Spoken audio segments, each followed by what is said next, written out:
My name is Cory Mercer. I am 33 and I am from Lakeland. I am a recovering addict.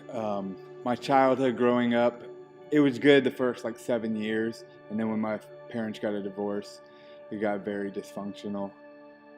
My father drank a lot. He taught us that it was okay to drink. Even when we were young, he used to buy us wine coolers. As I got older, my circumstances got worse. My dad started using other drugs. I got homeless at 18. I had to move out and live with my friend. I went to prison. I got sentenced to prison for 18 months. Probably one of the best things that's ever happened to me. I am so grateful for that. I meet some guys who are serving life in prison who are actually the happiest people I've ever seen in my life. So they're like, just give your life to God. You know what I mean? Say the simple prayer, and it can change automatically. And I'm a little skeptical, you know what I mean? Because I've been through a lot in my life. So I'm like, what else do I got to lose? So I do that. I commit to God right then and there. I get out of prison. I did everything that I said I was going to do when I got out. I did everything for a month. So I ended up getting high again. So I tell my brother, I'm about to move up to mom. She's going to send me a ticket and I'm going to move up there. I'm going to do something different. He ends up saying, I can get you a job and I will put you up in this hotel close enough so you can walk to work.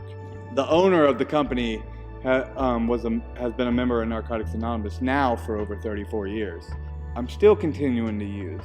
So they said, well, you can either go to NA, go to meetings every day of the week, or you can go somewhere else and get fired. So I'm like, okay, I'll go to meetings.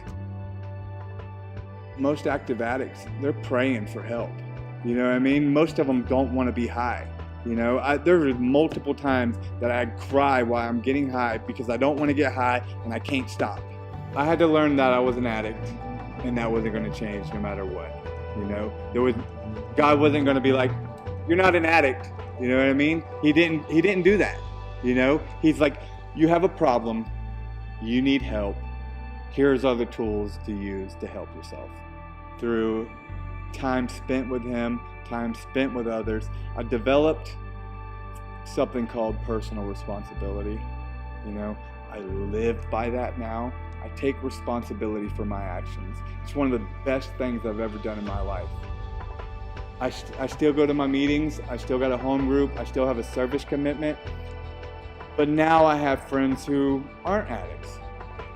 The girl I relapsed with turned out to be the greatest blessing of my life. She stuck with me through it all. From the very beginning, once I used, she didn't leave my side. I've been with my wife.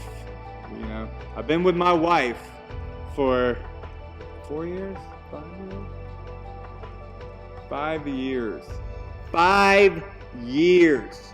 I still can't believe she said yes to marrying me. I'm a handful. If anyone knows me, I'm a handful.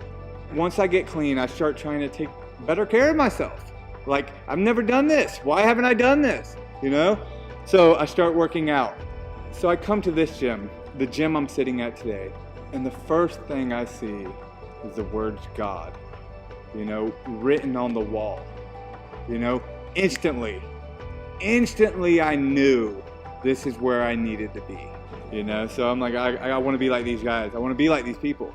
And one of them happens to be Dave Melendez. He literally put a pastor in my path to be like, hey, here's a little help. You know what I mean? So one of my best friends is a pastor, and I'm a recovering drug addict. To me, it's mind-blowing. I'm not the best Christian. I do my best. I love God. I know what he's done for me. If you looked at me 5 years ago and you looked at me now, I promise you would see the living God in me, because I try to show it. I do my best. I just hope I do his will good enough. That's the only thing I can do. I ain't gonna be perfect, but I'll do my best.